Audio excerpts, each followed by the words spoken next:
विधानसभा के बाद यहाँ पर नए एमएलए चुन करके आए हैं और पहली ये दिशा की मीटिंग हुई है हमारे नए एमएलए साहिबान की मौजूदगी में, एलओपी की मौजूदगी में, और डीसी साहब भी नए थे। उसके अलावा पब्लिक इंटरेक्शन तो रहा ही रहा। मुझे लग रहा है कि आने वाले वक्त में किश्तवाड़ का बड़ा उज्जवल भविष्य है। हमारे यहाँ जो नए प्रोजेक्ट्स एक के बाद एक मोदी जी के आशीर्वाद से यहाँ प्रारंभ हुए हैं, पक्कल डोल का 1000 मेगावाट का प्रोजेक्ट, कीरू का प्रोजेक्ट, और जो रुके हुए थे बल्कि जो यूपीए सरकार ने रोक दिए थे, जैसे रेटले प्रोजेक्ट 850 मेगावाट का, वो भी अब काम करना शुरू हो गया है। और कुल मिलाकर के जब ये सारे प्रोजेक्ट्स फंक्शनल हो जाएंगे तो हमारा ये अनुमान है कि लगभग 8000 मेगावाट बिजली का ईजाद किश्तवाड़ से होगा। उत्तर भारत का शुमाली हिंद का ये सबसे बड़ा पावर हब होगा।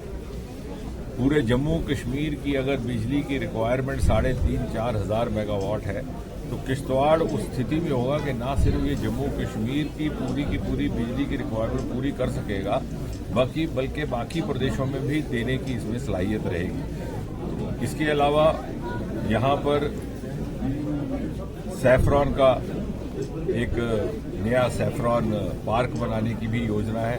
केंद्र सरकार ने उसकी मंजूरी दे दी है। बहुत जल्दी मुनासिब जगह की शिनाख्त करके केंद्र से हमारे कृषि मंत्री यहाँ पर तशरीफ लाएंगे, उसका शिलान्यास होगा। एलओपी साहब उसमें ज़ाती तौर पर दिलचस्पी ले रहे हैं कि किस तरह से उसकी व्यवस्था की जाए। नीलम की कान सफायर माइंस का एक्सप्लोरेशन का काम भी शुरू हो चुका है। National mineral NMDC national mineral development corporation रहा करती है मरकज़ में, इत्तेफाक से मैं भी उसका सदस्य हूँ, मेंबर हूँ। वहाँ पर भी ये विषय आया था और इसको हम ज़रा तेज़ गति दे रहे हैं ताकि ये एक रेवेन्यू का नया जरिया बनेगा। तो सैफरॉन भी रहेगा, सफायर भी रहेगा, बिजली के प्रोजेक्ट्स भी रहेंगे। तो कुल मिलाकर के रोज़गार का कई हज़ार बच्चों के लिए, नौजवानों के लिए एक जरिया रहेगा।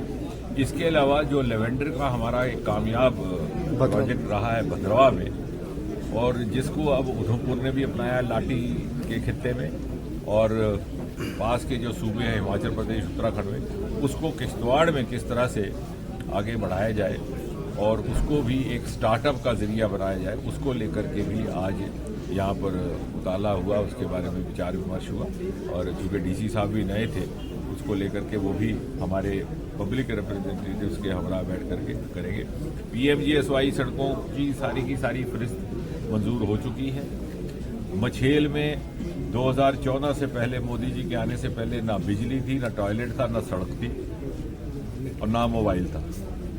आज वहाँ सड़क भी बन रही है, मोबाइल टावर लग चुके हैं, टॉयलेट कॉम्प्लेक्सेस बन चुके हैं, और बिजली की तार बिछाने का इंतजार ना करना पड़े इसलिए सोलर प्रोजेक्ट 1000 मेगावाट का लग चुका है। तो कहने का मतलब ये है कि 60-70 बरस तक सन 2014 से पहले जो इस खित्ते को उस तरह की तवज्जो नहीं मिल पाई जिसका ये हकदार था, और मुसलसल इसे कशमकश में रहना पड़ा, संघर्ष में रहना पड़ा, दहशतगर्दी के दौर से गुजरना पड़ा, आज उसकी भरपाई करने का वक्त आया है। और मोदी जी के आशीर्वाद से वो सारी कोताहियों की पूर्ति करने में हम किसी न किसी तरह से आगे बढ़ रहे हैं।